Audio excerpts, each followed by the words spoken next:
दो कार्यक्रम है, पहला ब्रेक से पहले, दूसरा कार्यक्रम ब्रेक के बाद। कौन सा देखना पसंद करेंगे आप? चलिए, आपकी बात मान ली, तिरंगा रैली। चलिए तिरंगा रैली के लिए आपको चलते हैं।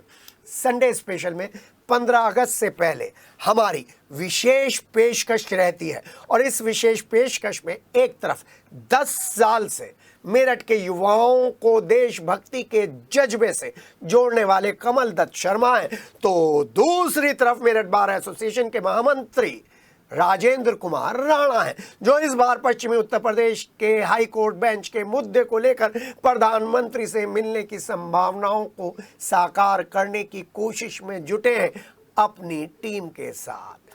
तो इस बार डबल डोज। पहले बात करते हैं हम तिरंगा रैली की।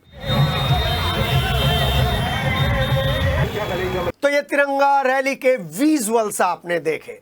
तो तिरंगा रैली की जब बात कर रहे हैं तो देशभक्ति के जज्बे की भी बात करते हैं, और जब देशभक्ति की जज्बे की बात, मोटरसाइकिल तिरंगा रैली की बात कर रहे हैं तो हमारे साथ होने चाहिए कमल दत्त शर्मा। बिल्कुल सही कहा आपने। जी हाँ, कमल दत्त शर्मा के साथ 2015 में जब मोटर बाइक तिरंगा रैली का आगाज किया था कमल दत्त शर्मा ने, तब किसी को भी नहीं मालूम था कि पार्टी गाइडलाइन से इतर मेरठ के युवाओं को देशभक्ति के जज्बे से जोड़ने वाली मोटरसाइकिल तिरंगा रैली बीजेपी के लिए भी संजीवनी की तरह काम करेगी।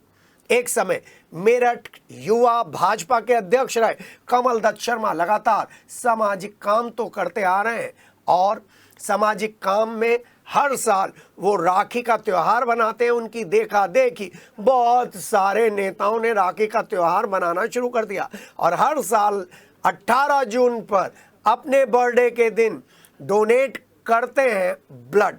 लेकिन आज तो तिरंगा रैली की बात होनी है, और तिरंगा रैली की बात दिखाने से पहले आपको एक सीन दिखाते हैं उनका उस राखी के त्योहार के अवसर पर जो उन्होंने पिछले साल 2024 में रक्षाबंधन के पर्व पर मनाया था। पहले उसके विजुअल्स देख लीजिए और दो एक महिलाओं की बाइट भी सुन लीजिए।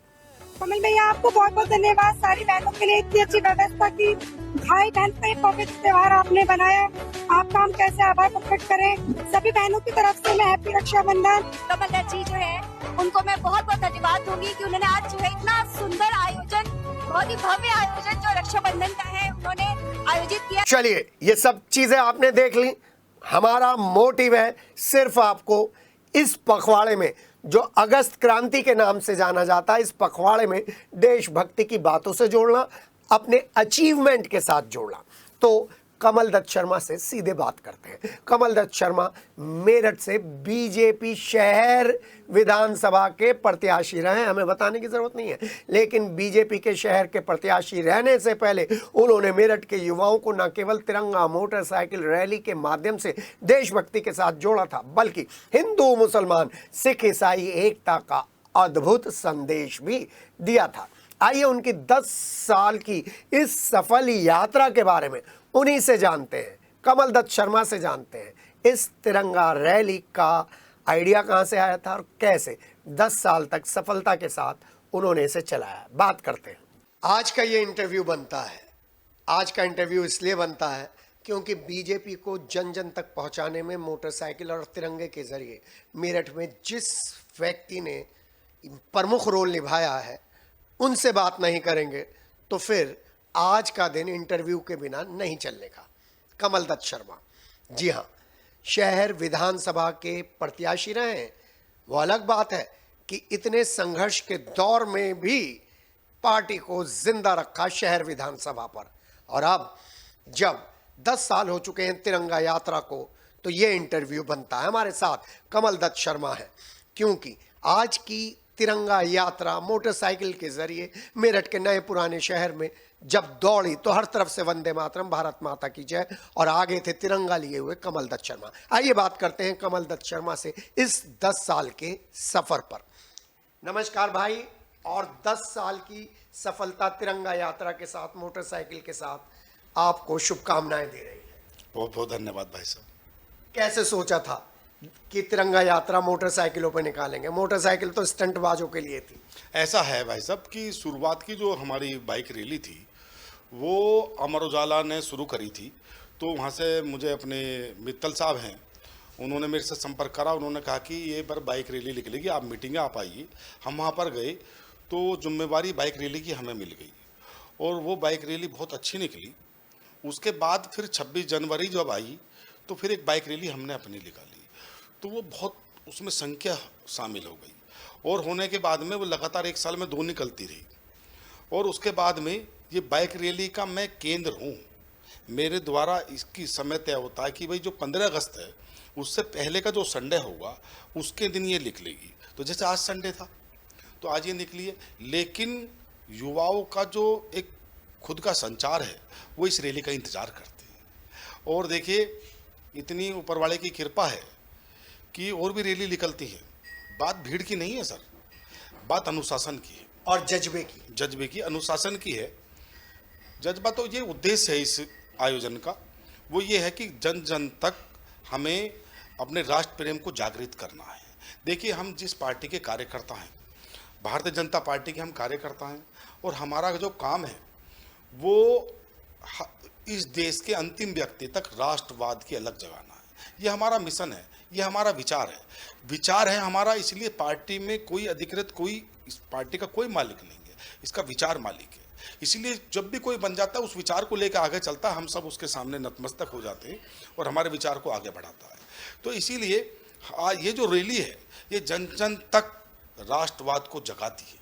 और जो रास्ते में है हिंदू, मुस्लिम, सिख, ईसाई, वो भी आप देखते होंगे कि कितने मन से इस रैली का स्वागत करते हैं, वंदन करते हैं, अभिनंदन करते हैं। जब ये रैली शुरू की थी तो क्या मन में विचार था कि मैं शहर विधानसभा का प्रत्याशी बनूं? मैं भारतीय जनता पार्टी का कार्यकर्ता था। उस समय पर मैं महानगर का महामंत्री था जिस समय मैंने रैली की शुरुआत करी। और देखिए ये बात सही है कि प्रत्याशी वाली बात तो उस समय कोई थी नहीं, और ये भी बात सही है कि महत्वाकांक्षा हर व्यक्ति की होती है। मैं भी इंसान हूँ, मेरी भी है, लेकिन फिर भी विचार बड़ा है। और विचार अगर बड़ा है और जिस चीज़ से विचार मेल खाता है वो चीज़ भी बड़ी है। तो ऐसे ही इस चीज़ से, तिरंगा रैली से हमारी पार्टी का हमारा विचार मेल खाता है, इसलिए बड़ी है। हमारी जो पार्टी है, हमारी पार्टी का जो नियम विचार है वो ये है कि इंडिया फर्स्ट, पहले भारत, उसके बाद सब। जबकि और पार्टियों को जो विचार है वो ऐसा विचार है भाई साहब, मैं मुझे बड़े खेद से कहना पड़ता है कि जो सेना से भी सवाल करें, सेना की सच्चाई पर भी सवाल खड़ा कर दें, देश को संसद के बाहर कहें कि हमारी इकोनॉमी की डेड हो गई है। तो देखिए मुझे ये लगता है कि भाई ये इतने बड़े नेता होने के बाद अपोजिशन के लीडर हैं और अगर इस तरह की बात कहते हैं कि अपने ही देश के लिए, जबकि मैं उस पार्टी का कार्यकर्ता हूं जिसके नेता अटल जी हुआ करते थे। अटल जी विरोधी दल के नेता थे, तो यूएनओ में उन्हें आदरणीय प्रधानमंत्री इंदिरा जी ने भेजा था और उन्होंने पूरी मजबूती से अपने भारत का पक्ष रखा था। उन्होंने कभी भी अपने हिंदुस्तान के बारे में एक शब्द ऐसा नहीं बोला जिससे हमारे हिंदुस्तान के मान सम्मान पर कोई आंच आए। और आज के समय में मैं आपके माध्यम से, ये बड़ा अच्छा विषय मेरे सामने आ गया आपका, जो मैं रखना चाहता हूँ, इसका भी एक सीमा होनी चाहिए। विरोध में बोलने की भी एक सीमा होनी चाहिए, उसका भी एक अनुशासन होना चाहिए कि ऐसा तो नहीं कि हम किसी को नीचा दिखाने के चक्कर में अपने देश को ही नीचा दिखाने में लग गए कि युद्ध हुआ, क्या नहीं हुआ, सेना ने क्या करा। इस तरह के जब विचार आदमी लाता है और अपनी इकोनॉमी को ही डेड बताता है तो इसका मतलब ये अनुशासनहीनता है। और मैं चाहता हूँ, मैं आज अपने आदरणीय प्रधानमंत्री जी, अपनी महामहिम राष्ट्रपति जी और अपने सुप्रीम कोर्ट के सर्वोच्च हमारे न्यायाधीश से मैं ये निवेदन करता हूँ कि ऐसा नियम बनना चाहिए कि देश में बोलने की एक सीमा होनी चाहिए। और ऐसे नियम जो देश के खिलाफ जाते हैं, जैसे इकोनॉमी की वाली बात कही है, इनके लिए भी एक आईपीसी में एक क्लोज होनी चाहिए कि ये एक जुर्म है और जुर्म का सब जुर्मों को आईपीसी में धाराओं से कवर करा गया है और जिसका जितना जुर्म है उसकी धारा है, इसमें इसकी धारा तय कर इसकी सजा तय होनी चाहिए ताकि कोई भी व्यक्ति किसी भी दल का अपने देश के खिलाफ ना बोल पाए। और ये तिरंगा रैली हमारे आदरणीय प्रधानमंत्री जी, आदरणीय मुख्यमंत्री जी, अब जो अगले 3 दिन है, देखिए आज हमारी रैली की शुरुआत हुई है, आज से ही हमारा एक पखवाड़ा शुरू हुआ इस अभियान का। हमारे कल, आज और परसों हमारे मंडलों में पदयात्राएं निकलेंगी, हम हर घर पर जाकर तिरंगा लगाएंगे और सेल्फी विद तिरंगा हम सबसे कहेंगे कि आप अपने अपने घर में तिरंगा लगाइए और अपनी सेल्फी लेकर हमें भेजिए। देखिए, इसमें कोई हम अपनी पार्टी का झंडा नहीं लगा रहे हैं, लेकिन मैं उन दलों को बताना चाह रहा हूं कि देश रहेगा तो पार्टी रहेगी ना। तो हमारा देश पहले है, इंडिया फर्स्ट, और हम एक एक व्यक्ति तक पूरे हिंदुस्तान में हमारे जो कार्यकर्ता हैं वो इस काम में लगे हुए, और हमें भगवान ने कृपा भी करी, हमें कामयाबी भी दी है। आप देखिए, आदरणीय प्रधानमंत्री जी को 11 वर्ष हो जाएंगे, अब 11 वर्ष हो चुके। तो ये देखिए ना, ऐसे हमारे देश के प्रधानमंत्री जी, ऐसे हमारे मुख्यमंत्री जी कि जो लगातार बिना थके बिना रुके जनता के काम में लगे हुए हैं, और ऐसे लोग नेता जो उन्हें रोकने की कोशिश करते हैं। मैं राजनीतिक बात नहीं कर रहा हूँ, मैं जो बोल रहा हूँ, मैं हिंदुस्तान का नागरिक होने के नाते बोल रहा हूँ। इसकी एक विरोध में बोलने की एक सीमा होनी चाहिए, वो तय होनी चाहिए। कहीं हमारे देश के सम्मान विदेश में घट तो नहीं रहा। देखिए, हमारे हिंदुस्तान की टीवी पर जो हीरो हैं वो हैं नरेंद्र मोदी, और मैं बड़े खेद के साथ कहता हूं कि पाकिस्तान में जो हीरो है टीवी पर वो है राहुल गांधी। चिदम्बरम जी ने जो गृह मंत्री रह चुके, वित्त मंत्री रह चुके, इतना बड़ा एक कटाक्ष करते हैं। अरे ये तो वो बात हो गई ना कि जिंदगी की तलाश में हम मौत के कितने पास आ गए। ये सिर्फ सत्ता के लिए ऐसी बात करेंगे, किसी एक पक्ष की वोट के लिए ऐसी बात करेंगे कि जिंदगी की तलाश में हम मौत के इतने पास आ गए। जब ये सोचा तो घबरा गए, आ गए हम कहाँ आ गए। हम तो ऐसे सफर पर चले जिसकी कोई भी मंजिल नहीं, एक खुशी की तलाश में थे, सारे गम हमसे टकरा गए। जी हाँ, और ये तिरंगा यात्रा थी, ऑपरेशन सिंदूर के बाद पहली तिरंगा यात्रा। आप मुस्लिम क्षेत्रों में भी गए हैं, ऑपरेशन सिंदूर को लेकर इस तिरंगा यात्रा में कैसा रेस्पॉन्स मिला मुस्लिम क्षेत्र? बहुत अच्छा मिला। देखिए, हमारे जो देश के रहने वाले हैं, हिंदू मुस्लिम सिख ईसाई, राष्ट्रवाद से ओतप्रोत हैं। और आप देखिए, हमारी पूरी रैली में अधिकतर क्षेत्र जो है, घंटाघर से लेकर छतरीवाला पीर, बुढ़ाना गेट के बीच में अधिकतर क्षेत्र, इसमें से 80-90% मुस्लिम हैं। लेकिन हर साल इस रैली का इंतज़ार करते हैं। और कल और परसों मेरे पास 2-3 फ़ोन आए थे कि सर हम कोल्ड ड्रिंक का आयोजन करना चाह रहे हैं। तो मैंने उनसे कहा नहीं, रैली रुकती है तो अच्छा नहीं लगता है, प्लास्टिक के कप मिलते हैं तो उसमें सड़कों पर प्लास्टिक फैलती है, ये हमारी रैली के अंदर ये अच्छा नहीं है, और ट्रैफिक भी डिस्टर्ब होता है। तो मैंने उनसे निवेदन करा, उन्होंने मेरी बात मान ली और पुष्प वर्षा से इस रैली को करा। देखिए, अनुशासन, कोई भी जिसके अंदर बुलेट मोटरसाइकिल में पटाखे निकलते हैं, वो मोटरसाइकिल इस रैली में शामिल नहीं होगी, ये मंच से बोलते हैं। कोई भी ऐसा नारा नहीं लगेगा जो किसी भी व्यक्ति की आस्था को ठेस पहुंचाता हो। इसमें भारत माता की जय और वंदे मातरम। तो इसी तरह से हिंदू मुस्लिम सिख ईसाई सब इसमें शामिल होते हैं। आज इस तिरंगा रैली को निकालते हुए 10 साल हो गए हैं। 10 साल में एक बच्चा जवान हो जाता है, 18 साल का वोट देने वाला हो जाता है। आपने बीजेपी कैडर में कितने कार्यकर्ता जोड़े हैं? देखिए, मैं यहाँ पर बीजेपी यूथ का प्रेसिडेंट रहा हूँ पूरे 7 साल। 2007 में मैं बना और 13 तक मैं रहा। मैंने यहाँ पर जो भूमिका अदा करी है वो एक कार्यकर्ता की भूमिका अदा करी है। उस दौरान, उस 7 साल के पीरियड में बहुत नौजवान कार्यकर्ता मेरी पार्टी से जुड़े, और आज वो कार्यकर्ता इस लेवल पर हैं कि भारतीय जनता पार्टी के प्रमुख पदों पर हैं। वो कुछ सभासद हैं, कुछ महानगर के पदाधिकारी हैं, कुछ मंडल अध्यक्ष हैं, कुछ अन्य पदों पर काम कर रहे हैं, बहुत सारे अभियान को लेकर चल रहे हैं। तो मेरे लिए तो बहुत सौभाग्य की बात है। और देखिए, उस समय पर परिस्थिति भी विपरीत थी। हमारी ना तो सेंट्रल में सरकार थी, ना हमारी स्टेट में सरकार थी। लेकिन एक बात मैं आपको बता दूं सर जी, कि विपरीत परिस्थिति तरक्की का सबसे अच्छा समय होता है। बिल्कुल सही। तो वो सबसे, उस समय पर विपरीत परिस्थिति में हमने लोगों के जन जन से हम मिले, और हमारा जो अभियान था बीजेपी यूथ का उस टाइम पे मेरठ महानगर में, हर गली से 2 नौजवान चाहिए, और हम ये कहेंगे ये उनके वाली गली। और हमने ये अभियान बनाया। शुरुआत में कम संख्या थी मेरे साथ में, लेकिन बाद में धीरे धीरे संख्या बढ़ती चली गई।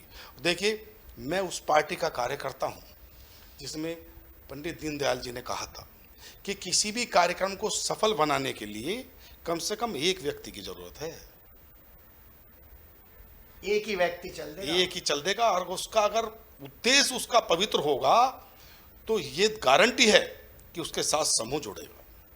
और आज समूह जुड़ा क्योंकि तिरंगा यात्रा देश के लिए है और हमारा एक विचार है और विचार के पीछे लोग जुड़ गए और आज पूरे मेरठ में हर जगह। और देखिए सिर्फ ये तो एक रैली अब सबसे पहले निकली है, लेकिन इस रैली की वजह से कितनी रैली और क्षेत्रों में निकलने लगी, ग्रामीण इलाकों में पहुंच गए, ग्रामीण इलाकों में निकलने लगी, आसपास के शहरों में निकलने लगी। और 15 अगस्त को तो लोग निकलते हैं झंडा लगा के। तो इससे क्या होता है सर कि देखिए सब काम सब चलते हैं, लेकिन अगर कोई ये रिन्यूअल होता रहता है तो देशभक्ति का जज्बा भी अपना चरम पर आता है। और जो आदमी राष्ट्र से प्रेम करेगा वो अपने घर में भी अच्छा रहेगा और समाज में भी अच्छा रहेगा, उसकी रेपुटेशन बढ़ेगी। जो अपने देश से प्यार नहीं करेगा वो किसी को भी एक दिन वो परिवार में भी अलग थलग पड़ जाएगा। तो ये धरती हमारी माँ है और ये यहीं सब कुछ हमें रहना है, तो इसके लिए इतना तो समय हमें निकालना ही चाहिए। मजा आया ना बात करके। अब आपको लगता था बहुत सारी चर्चाएं चलती रहती हैं, हम चर्चाओं के केंद्र में रहते हैं, सब लोग पूछते थे भाई ये जो विधानसभा के चुनाव हुए इतने सीनियर लोगों को छोड़कर शहर से कमल दत्त को ही क्यों चुना। पता चल गया ना, जवाब मिल गया ना। जब आप ग्राउंड जीरो से किसी पार्टी के लिए और देश के लिए काम करेंगे तो आला कमान और प्रकृति आपके उन कार्यों के हिसाब से आपको पारितोषिक देंगे, वो अलग बात है। कमल दत्त जैसे जुझारू नेताओं को किसी इनाम किसी पद की जरूरत नहीं होती, उन्हें सिर्फ जुनून के साथ, जोश के साथ, जज्बे के साथ, देशभक्ति के साथ काम करना होता है। और 10 साल पहले शुरू की गई ये मुहिम आज सड़कों पर वंदे मातरम और भारत माता की जय के साथ घर घर पहुंचती है। आपको ये बातचीत कैसी लगी हमें जरूर बताइएगा, क्योंकि हम भी कमल दत्त की टीम के साथ, आपके साथ, सबके साथ कह रहे हैं भारत माता की जय। मेरे साथ मेरे सहयोगी हैं राजेश, मैं हूं के और वीडियो एडिटिंग के लिए है संजय जूनियर। हमारे साथ बोलिए जय हिंद। जय हिंद, भारत माता की जय।